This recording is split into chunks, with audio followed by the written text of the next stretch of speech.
Welcome to study with नीलम। तो आज हम करेंगे पार्ट सेकंड। कल पार्ट हमने 1 डाला था पिछले 10 महीनों के महत्वपूर्ण करंट अफेयर्स का। ओके, और एक चीज़ आपको क्लियर कर देती हूँ, जो हमारा 1 नवंबर और 2 नवंबर का करंट अफेयर्स है वो भी कोई ज़्यादा बड़ा लेक्चर नहीं होगा। जो इंपॉर्टेंट चीज़ें होंगी उसे भी हम इसी फॉर्म में आपको प्रेजेंट कर देंगे। ये 1 या 2 दिन में हो जाएगा। ओके, मतलब करंट अफेयर्स ऐसी चीज़ होगी आपको जो हम प्रोवाइड करने वाले हैं, उसमें स्टैटिक्स प्लस करंट अफेयर्स दोनों हो, ये भी आपको पता चले कि आजकल एग्जाम में आ क्या रहा है। ओके, चलिए तो शुरू करते हैं आज का पार्ट 2। पहला क्वेश्चन है हमारा यहाँ पर, 1 सितंबर 2022 में छत्तीसगढ़ में कुल कितने नए जिले बनाए गए? तो राइट आंसर होगा 5। अब देखिए 5 नए जिले बनाए गए हैं सितंबर 2022 में, तो अब टोटल कितने हैं करंट की अगर हम बात करें तो 33 जिले हैं। ओके, कौन है छत्तीसगढ़ के मुख्यमंत्री? भूपेश बघेल। ओके, याद रखिएगा। दूसरा पॉइंट है हमारा, भारत और जापान के बीच सितंबर 2022 में 2+2 मीटिंग किस शहर में आयोजित हुई? पहले तो ये याद रखिए कि 2+2 मीटिंग होती क्या है। ओके, 2+2 मीटिंग जो है वो क्या होती है, इसमें आपके जो भी कोई देश होता है, जैसे हम भारत और जापान की बात कर रहे हैं तो भारत के यहाँ पर जो फॉरेन मिनिस्टर है कौन है? एस जयशंकर। और जो आपके रक्षा मंत्री हैं, ठीक है, डिफेंस मिनिस्टर, ये कौन है? तो ये होंगे आपके राजनाथ सिंह। ओके, इसी तरीके से जापान के डिफेंस मिनिस्टर और जापान के फॉरेन मिनिस्टर, ठीक है, तो ये होती है 2+2 वार्ता। तो ये कहाँ हुई? टोक्यो में। किसके बीच हुई? भारत और जापान के बीच। क्लियर, याद रखेंगे। वर्तमान उपराष्ट्रपति जगदीप धनखड़ किस क्रम के उपराष्ट्रपति बने हैं हमारे? तो याद रखिएगा 14वें नंबर के बने हैं। इससे पहले ये किस राज्य के राज्यपाल थे? तो बहुत ज्यादा चर्चा में रहते थे। कहाँ के थे? पश्चिम बंगाल के। ओके, ध्यान रखेंगे आप लोग। किस राज्य से आते हैं? तो राजस्थान से आते हैं। गृह मंत्रालय के द्वारा निम्न में से किस राज्य के उग्रवादी समूह NSCN निकी के साथ सीज फायर एग्रीमेंट को 1 वर्ष के लिए बढ़ाया गया है? तो ये नागालैंड में एक्टिव था और इसके साथ गृह मंत्रालय के द्वारा ये एग्रीमेंट 1 वर्ष के लिए और बढ़ाया गया है। तो गृह मंत्रालय के गृह मंत्री कौन है? अमित शाह है। और एक और चीज याद रखिएगा, एक नया मंत्रालय बना है, सहकारिता मंत्रालय, कोऑपरेटिव आपका मिनिस्ट्री। तो इसके भी मिनिस्टर कौन बने? पहले अमित शाह ही बने हैं। नेक्स्ट क्वेश्चन देखते हैं, सुप्रीम कोर्ट के द्वारा सतलुज यमुना लिंक नहर विवाद को लेकर किन राज्यों के मुख्यमंत्रियों को मुलाकात करने को कहा गया है? तो पंजाब और हरियाणा। पंजाब के मुख्यमंत्री कौन है? ये हैं आपके भगवत मान, और आपके हरियाणा के कौन है? तो मनोहर लाल खट्टर हैं।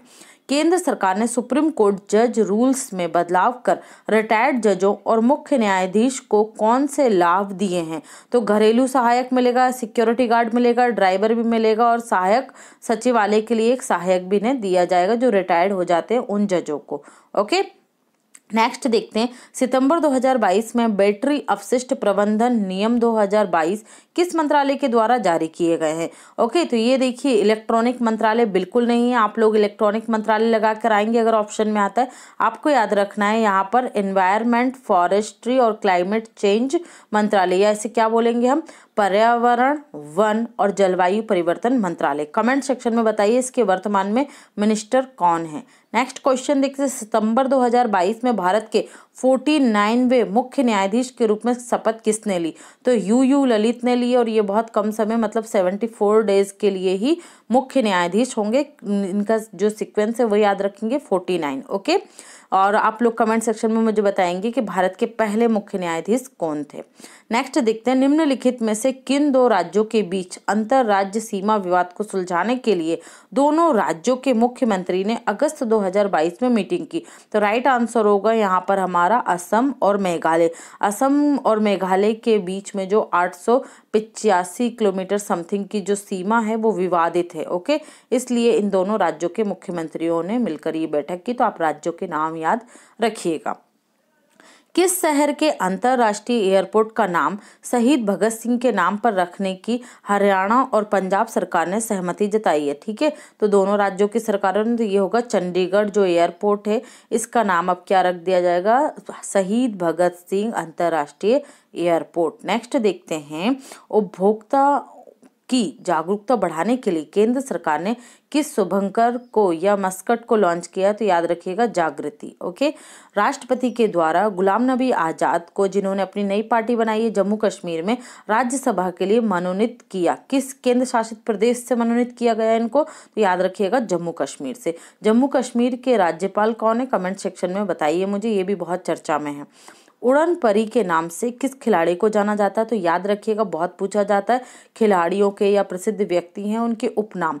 तो उड़न परी के नाम से जानी जाती हैं आपकी पीटी उषा। और ये क्यों चर्चा में? क्योंकि इन्हें भी राज्यसभा का मेंबर मनोनीत किया गया। ओके, नेक्स्ट देखते हैं, भारत में किस देश के पूर्व प्रधानमंत्री की हत्या पर 9 जुलाई 2022 को राष्ट्रीय शोक घोषित कर जो हमारा झंडा है तिरंगा उसको झुकाया गया? ओके, तो याद रखिएगा जापान। जापान के पूर्व प्रधानमंत्री थे शिंजो आबे। ये एक मीटिंग कर रहे थे, जो सभा होती है वो कर रहे थे, और उसी दौरान इनकी हत्या कर दी गई।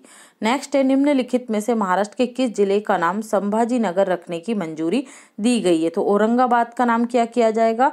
ये किया जाएगा संभाजी नगर, और उस्मानाबाद का नाम किया जाएगा धाराशिवा। क्लियर?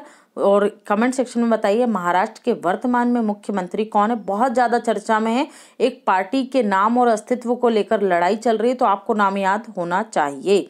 अगला है, प्रधानमंत्री नरेंद्र मोदी के द्वारा जून 2022 में किस खाड़ी देश का दौरा किया गया था? ओके, तो याद रखिएगा यूएई, संयुक्त अरब अमीरात। नेक्स्ट है, भारत और किस देश के मध्य जून 2022 में मिताली एक्सप्रेस का ट्रेन का संचालन शुरू हुआ? तो राइट आंसर होगा बांग्लादेश। देखिए, भारत और बांग्लादेश की सीमा ऐसी है कि इन दोनों देश के बीच में सामानों की आवाजाही के लिए ट्रेनें चलाई जाती हैं। ओके, तो तीसरी ट्रेन है ये कौन सी? मिताली एक्सप्रेस। इससे पहले दो चलती हैं, एक है मैत्री और दूसरी है बंधन। मैत्री और बंधन, तो दोनों को याद रखेंगे आप। ओके, 3 ट्रेनें हो गई कुल, मैत्री, बंधन और मिताली। नेक्स्ट देखते हैं, किस राज्य सरकार ने ब्लू ड्यूक प्रजाति की तितली को राजकीय तितली का दर्जा दिया है? तो राइट आंसर होगा सिक्किम।